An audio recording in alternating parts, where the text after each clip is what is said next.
sendiri. Saya setiap hari bekerja dan saya benci dengan musim liburan. Sebab akan membuat saya tidak sibuk, tidak menyibukkan pikiran dengan pekerjaan, dan membuat saya harus sering-sering melihat anak saya tersebut. Bilang anak saya sering WhatsApp saya, sering kirim SMS waktu itu ya. Dia bilang, mama jangan lupa makan. Mama udah makan hari ini. Anak saya baik sekali Ustazah.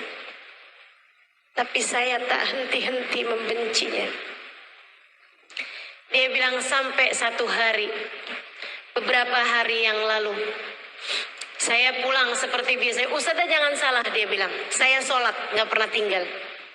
Ustazah jangan salah, saya pergi haji, saya pergi umroh, saya pergi majelis taklim, dan saya juga jadi pasien psikolog juga, jadi klien psikolog.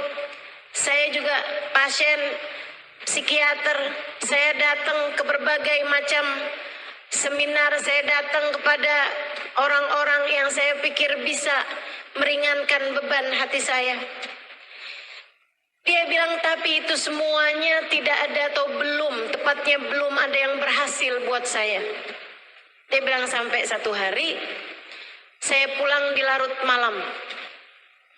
Habis kerja, sengaja, tar deh, tunggu biar gak macet. Saya pulang malam hari, dia juga tunggu biar anak saya tuh kayak udah tidur gitu. Jadi saya gak harus lama-lama ngobrol sama anak saya. Dia bilang saya masuk, ada paketan di kamar, di rumah, di apartemen mereka. Saya liatin dari teman saya. Saya biarin aja, saya buka, isinya buku Bidadari Bumi, Halimah Lidrus. Siapa nih, gak terkenal. Dia bilang, saya pun pergi nemuin anak saya, secium keningnya. Kayaknya dia udah tidur atau nggak tidur, saya nggak tahu. Dia bilang habis itu saya keluar, saya cari makanan, saya makan sedikit dari kulkas. Kemudian saya pergi mandi, saya sholat isya. Habis itu saya buka televisi, nggak ada yang menarik. Saya buka bacaan-bacaan apaan, nggak ada yang menarik. Saya kemudian keingetan, buku yang tadi apa tuh? Saya pun mulai membacanya. Dia bilang halaman 1, 2, 3. Sampai dicerita wanita di bis. Mungkin kalau teman-teman pernah baca buku Bidadari Bumi, tahu cerita tersebut. Saya menceritakan tentang seorang perempuan yang naik bis barengan sama saya. Kami hanya berdua, jadi saya ketinggalan bis. Akhirnya saya waktu itu ada tugas ngajar di Darul Faqih, memberi kajian daurah buat ibu-ibu di Daruzara di Tarim, Hadramaut Yaman. Saya ketinggalan bis karena saya mau nyelamatin jemuran saya dulu. Akhirnya saya ke sana, bisnya udah jalan. Saya telepon Darul Mustafa, minta dikirimin kendaraan. Yang datang bis yang tadi isinya 60 orang. Saya sendirian naik di bis tersebut. Kan udah kosong, udah pada berangkat semua. Di tengah jalan ada perempuan berhentiin mobil, berhentiin bis tersebut, dia pun masuk. Seneng banget saya, ada temannya.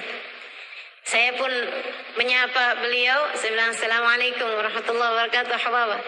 Waalaikumsalam warahmatullahi wabarakatuh, ya bunai, la ilaha illallah, la ilaha illallah, la ilaha illallah, la ilaha illallah.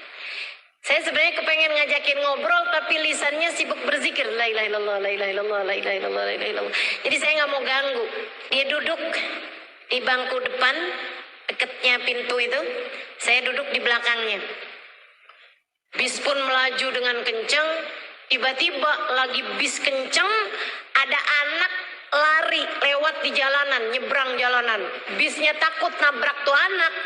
Dia ngerem dengan sangat mendadak, membuat saya, waktu itu saya kurus.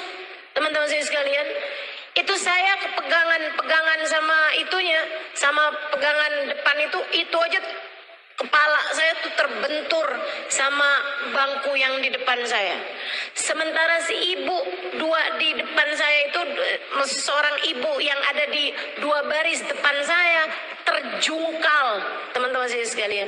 Terjungkal, kepalanya terbanting, kemudian dia jatuh di tangganya bis tersebut itu. Dia kayaknya mau mempertahankan diri gitu ya. Dia pegangannya bis tuh ada tuh, pegangan pintunya tuh. Ternyata pegangannya itu ada besi yang menonjol sehingga masuk ke tangannya, berdarah-darah, dilepaskan lagi, kebanting lagi. Ketika mobil berhenti, bis tersebut berhenti, perempuan tersebut dengan darah-darah di badannya karena berdarah-darah tangannya, pas ada di depan saya perempuan tersebut dengan mulut yang tersenyum, dengan pandangan bahagia.